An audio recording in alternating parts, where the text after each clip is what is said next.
What do we got here? Day 29. Day 29. Woo!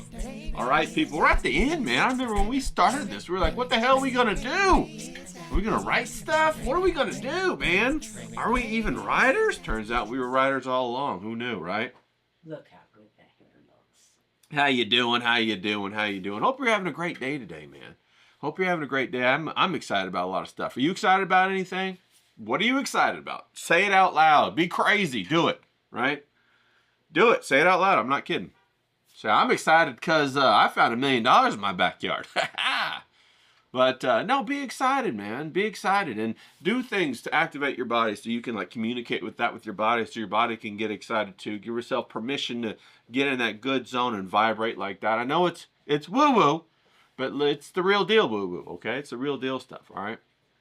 Now, I'm excited about a lot of stuff going on. I figured out how to do that damn widgets on that OBS, so I'm going to try and, we got a big talk tonight with John from Third Rail Podcast. We're going to talk with him about creativity versus corruption the second time. We had a really good conversation last week on Tuesday. We're going to do that again this week on Tuesday, today being Tuesday, at 3 p.m., okay, Pacific time. Come watch it if you want. Come jump in the chat. Hopefully, when I run the thing today, it's all going to be more interactive. So I'm excited about that. And I got more music and I got more new overlays. I don't know if I'm going to do them this first time or what. I'll probably keep the same ones. But, you know, it's a lot of stuff going on. And then I was talking to somebody about my website. And it looks like that's going to work out. They're working on that right now. Something just to start me off small, you know. A place where I can have all my stories. Well, I mean, I got a place at rayrayishappy.com. Go by there if you want. But, you know, it's not organized all the way I want it to be, you know. And, you know, I want to have it, you know, functionality to be able to have a store where you could buy, like, you know, I had them stickers around here somewhere. People still getting them stickers. They still want them. And I got a whole nother sticker set coming, man. I don't know. I just got excited about making them stickers. It sounds stupid. But there's something about stickers that you want. You know, and you want to see it and you put it on things and you like it. It's just, you know, and, you know, it's just a couple bucks, such a low price point for custom art, man. I love it. And, you know, I really want to make a robust price structure. You know, you got stuff, you know, just a few bucks for the people down here that just want a few bucks. And then you got a middle, you know, for a good amount, you know, then you got the high stuff for them high rollers and whatnot, you know. It's a lot of stuff to think about, you know. Public communication versus, you know, individual communication is a whole different can of worms, people. So you got to think about all that stuff. Anyway, but I'm having fun doing that. I'm working with somebody on that, and I'm excited about it. I'm excited. So it looks like it's going to work out. And I was like, how am I going to find time to do all this? You know, I got so many other things I got going on. You know, we're coming up on our next 30-day challenge. I mean, right around the corner. This is going to be a little bit different. We're going to get outside and touch some grass. That's what I'm going to call it, Touch Grass, 30-day challenge. What does that mean? Well, that means we're going to go outside to paint, to draw what we see, okay? There's a painting or a drawing everywhere. Now, you can do it like this guy right here, Neil Whitehead. I'm a big fan of his. I'm even trying to get him on to come on stream and have a conversation about what he does. But I've talked about his book before. It's Urban Landscape, Line and Wash. And it's a very creative way to do urban landscapes with a watercolor. You can get that in there right there so you can see that. See how nice that looks right there? And, you know, you don't have to... The thing I love about what he's doing with his work is you don't have to be perfect, and you can still make it look beautiful. It's still something that you want to take and hang on your wall, and you could still, you know, identify it from whatever city that you're at, you know. I mean, look how great that is. Isn't that just, you know, and he's kind of letting the medium, you know, of watercolor and pen and ink dictate how he goes, you know. So I'm sure we'll go ahead and do a couple of those and have something like that. And he's got his palette right here, you know, his watercolor palette with his brushes and all that kind of stuff. And it turns out I've got a watercolor palette, little travel one right here too. How cute is this guy right here? I've had it for a while. It has a little tray on the inside, you know, and it folds out and all that. It has all the cute little water. I mean, doesn't that just get you excited right there? Ain't that just cute as can be or whatever? And of course, you can stack it like this, so you have it, you know, bloop, bloop, bloop, you know, and you got your little papers or whatever you're going to do on a board. I'll show you all how to do that. It's really easy. And then you could also do just, you know, a drawing. Now, there's a artist I follow on Instagram, Patty St. Vincent. I think that's her name. I'll put it up. But she's a cool lady. She's an older lady, lives in Colorado, and she does landscape painting on little itty bitty things, like about that big, little itty bitty. And she has a couple of boards. And what she's done is, like, they're thin boards, you know. Let's see if I got a board around here anywhere. I don't, but they're thin boards. And what she does is she cuts a little hole, a square hole in the board. And she goes out and she paints. And she puts the board up on her car. She sits in her car. It's pretty genius. She paints outside, but goes and sits in her car, right? So she'll go off-road in Colorado or find a place or wherever she goes. And she sits there and she puts her board up on her steering wheel and her little paper on the board, and then the little holes right next to the paper, so she can look through that little hole and see exactly what she's painting and copy it. It's very ingenious. So I'll try to put her link. I think she's only on Instagram, I think. I don't know if she's on the Twitterverse, but she might be. But I'll put her info like right here for a second. And I love what she does. And the reason why I love it is because it makes it accessible from all angles, right? You say, I want to go outside, but I don't want to get out of my car. I don't want to get out of my car. I want to stay in my car. I want to bump my music. Boop, boop, boop. I want to have my coffee mug with my cup, you know, a coffee cup, you know, and I want to sit there. I want to, you know, be comfortable. I want to be safe too. I'm gonna lock all the doors so then people don't get me. Whoever them people are, they don't get me. And you know, just sit there and get in your zone and bloop, bloop, bloop, and drink your coffee. And it's kind of like you got your portable, you know, art studio. Goes wherever you want it to go. And so I love the way that she does that. And she makes really cool little tiny paintings. And she does a lot of little cat paintings too, because she has cats, okay? So I'll put her up there. I'm a big fan of hers. And I don't get to tell her that as much as I'd like to, because she's all the way over there in Colorado. And, you know, I'm all the way in Southern California. But one of these days, I'm going to make my way over to Colorado. And I'm going to jump in that Telluride plein air painting contest and have fun doing that. Okay, so she uses like little gouache, and she uses, I think just gouache, maybe oil, but I think gouache. But, you know, the first layer is, or the first step is just, you know, you got your sketchbook and you got a pencil and you're outside, right? You want to step up another layer, you're going to go and you're going to do watercolor and ink, right? It's a little bit harder, but it's still easy, right? Price point wise, accessibility, it's still easy, right? Then the next level up is a gouache, where it's more like, it's a little bit like oil. They call it the poor man's oil. And that's because it's cheaper and it's easy to clean up and all that. You don't have to have those spirits and all that kind of stuff and all that setup. And, you know, that's the next step up. And then, of course, the final step is the oil painting, you know, and that's what I'm going to do. I got an easel, you know, travel easel, travel tripod, all that stuff. I'll show you guys all about it. It's a lot of fun. And I put it all in a bucket, and I take the bucket with me. I use the bucket to sit on. I set up there with tripod and everything, pull everything out, and I do my painting right then and there for about an hour. You know, sometimes it goes longer. And have a good time doing it. And you can also do it on the train. You know, I'm sure you guys have seen those people. There's images of people drawing on the train or the airplane. They got their sketchbook right here, and they draw it. You know, so you can do it like that too. Or you could do it, just sit in your room, you know, do it while you... in the comfort of your room so that nobody sees you. You know what I'm saying? At first, that's how you want to be. You know, it's very you know, you're feeling very, everybody's looking at you and you're naked, right? You're sitting there drawing and you're like, you can't think because you're worried about how your drawing looks and it looks terrible. And then you get home and like you talk to your critical eye and he says, yeah, you suck. You should give this up, bro. You should start being a prostitute or something because you're never going to cut it as an artist, you know. And meanwhile, it had nothing to do with you being an artist. You were just socially awkward or you had that social anxiety. That's okay. You got to process through it. You got to cut it out. You have to grow past that. You can't let yourself remain, you know, socially awkward. Can't do it. There's no excuse for it. There's none of this. Well, that's the way I was born. There's none of that. Okay, get rid of that and look to grow. You know, I was talking to somebody the other day, and I said, you know, people aren't meant to white knuckle things, right? You might be able to get away with it a couple times, but it's not sustainable. You know what I mean when I say white knuckle? What I mean is like, you know, when you're holding on so tight that your knuckles go white because you're like, I'm gonna make this happen. You know, maybe you're so freaked out that I'm gonna go up there and sing anyway, karaoke, you know. And you force yourself, right? But as we've learned this past couple 30 days or whatever, people operate their best, their optimal, when they are having fun, okay? So you have to be able to have fun. Another person said you have to be able to face infinity without flinching. And I really like that. I like that statement. And I thought about a lot what it meant. And another person was discussing courage, right? But all of that's bullshit.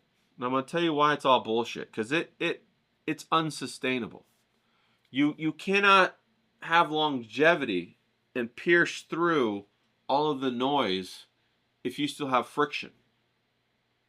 You need your spear to be as smooth as possible and have no friction whatsoever when it pierces through all of the things it needs to pierce through.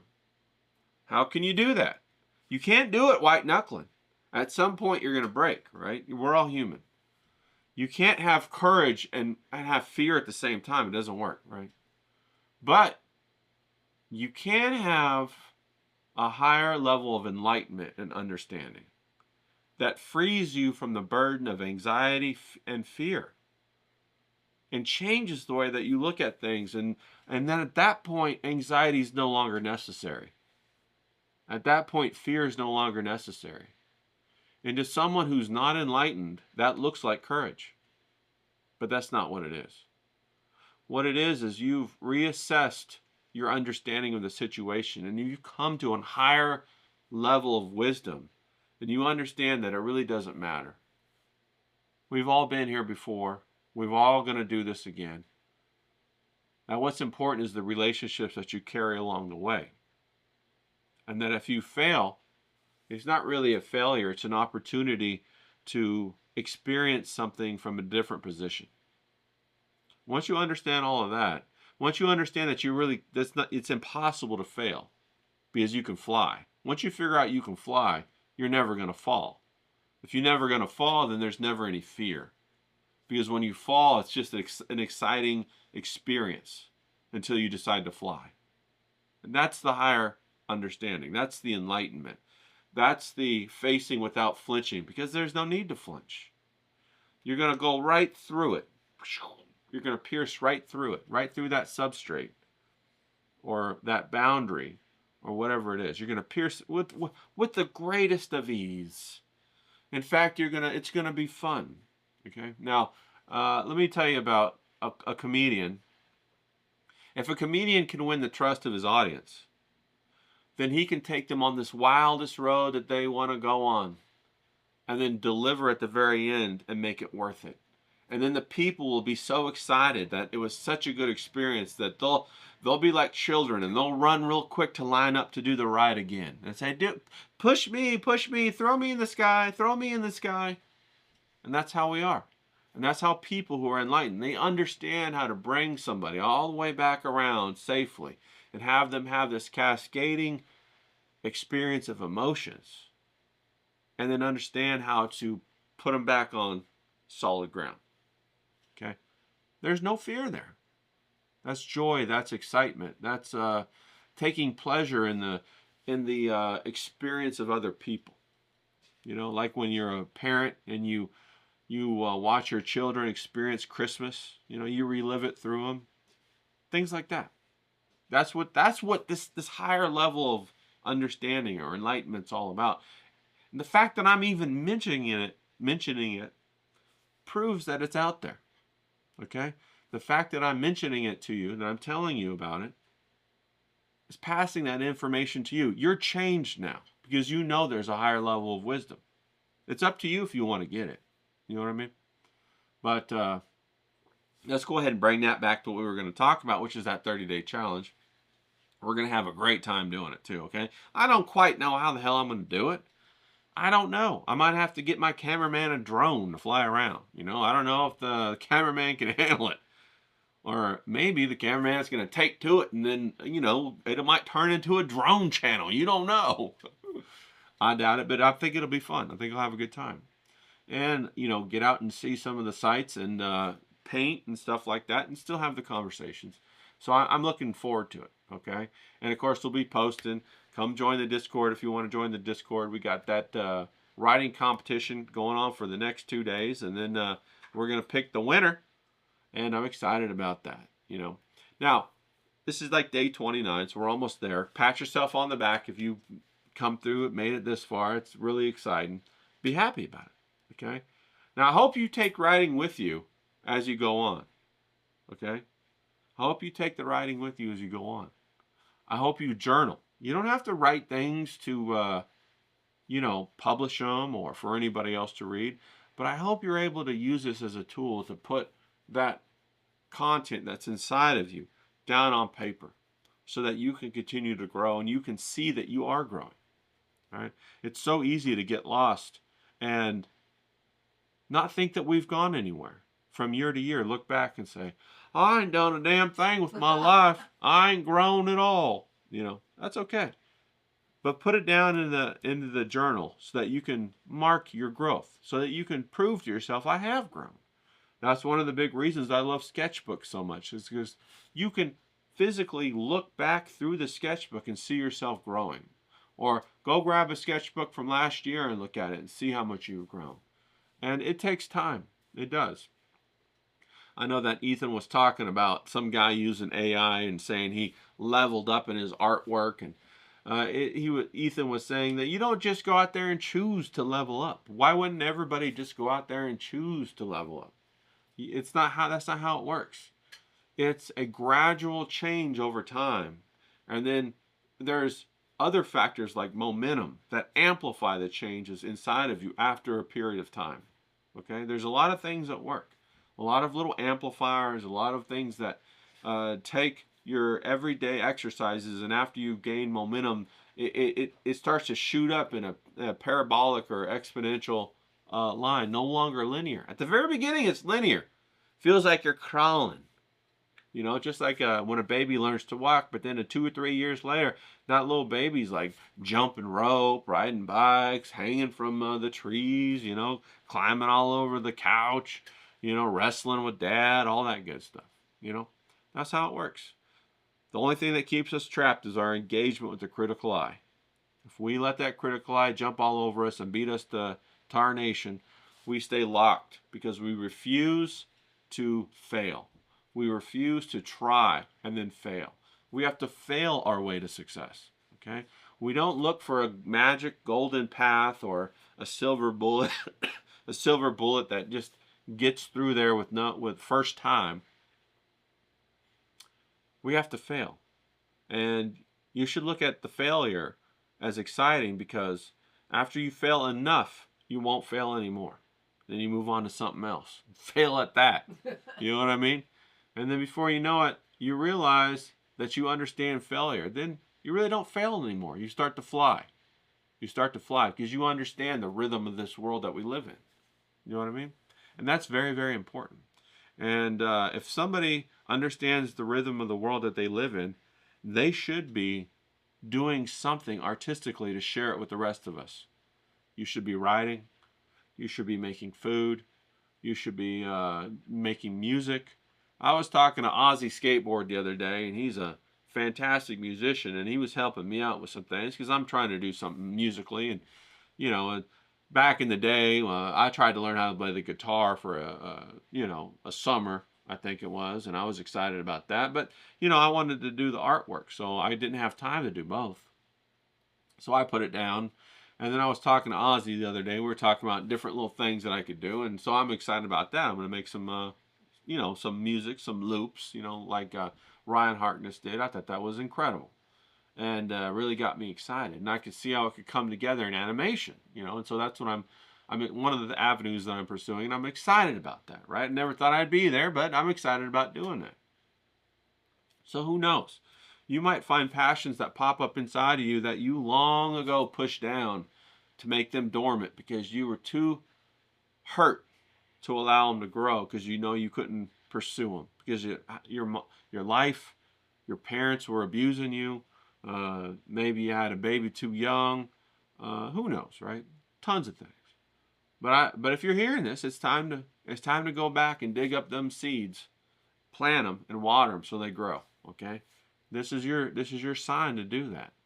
I know, I'm telling you, straight from the universe, telling you right now to do it. Come on, get with it. Okay, be kind to yourself. You're kind to yourself, you can be kind to others. If you're cruel to yourself, when you try to be kind to other people, it's just a facade. It's a lie, and people can see right through that. You're not fooling anybody. Okay, so don't be that person. All right, be kind. Be kind to the kitty. I tell you, I had this cat yesterday. Out of nowhere. I had this cat just show up. Now, I have in my kitchen, I live out in the desert, so it's like, no big deal, right? Low crime area because all of the criminals, they like it where there's water. You know what I mean? And we do have some crime around here, don't get me wrong, but it's more of the meth kind, and no big deal, right? But so I leave my back door open. I got a screen on it, of course, and blows in the breeze and all that. And this little cat, not quite a kitten, a little bit of a juvenile, not even an adult, just walks right into my kitchen. I'm back there making some food. He walks right in and just looks up at me like, "Hey, I'm here. This is my house now." And so I thought that was really funny. And, it's rare. I've had other cats, they've had kittens, in my backyard or whatever. And I try to find houses, but then they get all feral and they get like crazy wild, like these women out here you're trying to date. You can't find a lovable one. Can't find one who cooks, but you sure can find one with them long fucking nails and them eyelashes and them pouty lips, them lips that make them look like a blow-up doll. Ain't a trace of humanity left to be found in their face, They'll scratch the fuck out of you, though, if you don't take them to the 5-star restaurant, Jesus Christ, right? So this cat walks in, and I'm like, "Oh, well, that's new. You're lovable. What's going on here?" So, of course, it's a black cat, and first thing I gave was a big old piece of fried chicken, and it loved that fried chicken. You know what I'm saying? It just ate it all up. I guess, hey, it's a black cat, loves fried chicken, makes sense to me,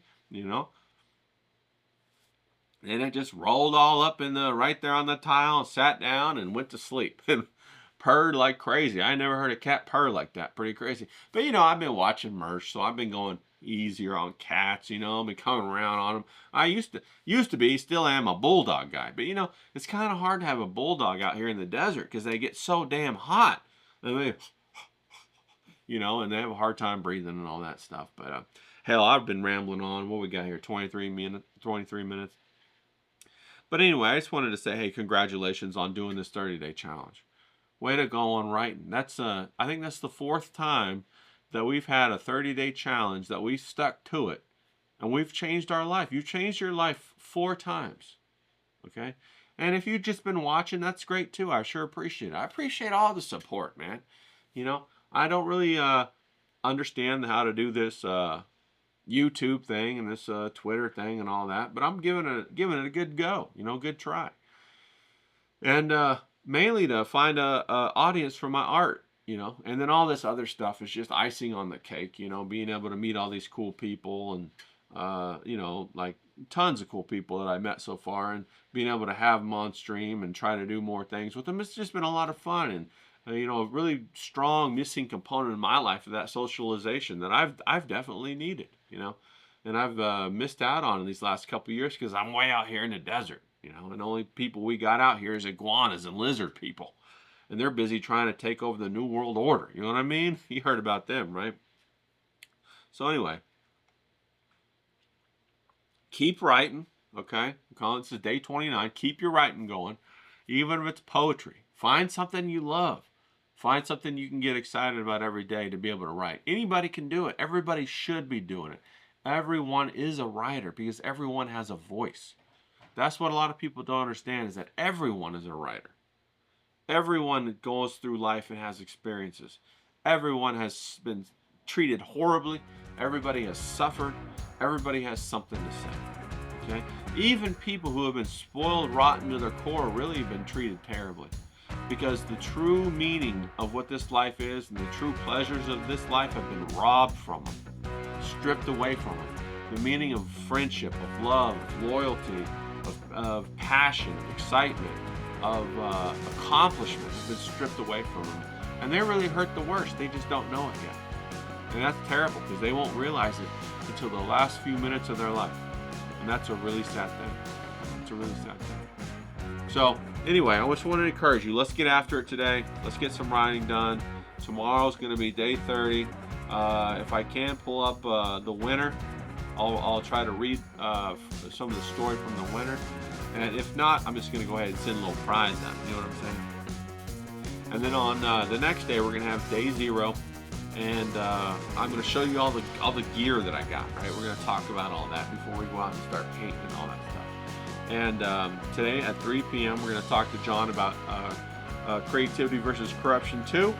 And then tomorrow we got Bruvs Unite. Okay, we're going to go live with Bruvs Unite at 4 p.m. Pacific Standard Time. Have a really good time for that. So get your coffee, kick some ass, and have a great day, people. Come on now.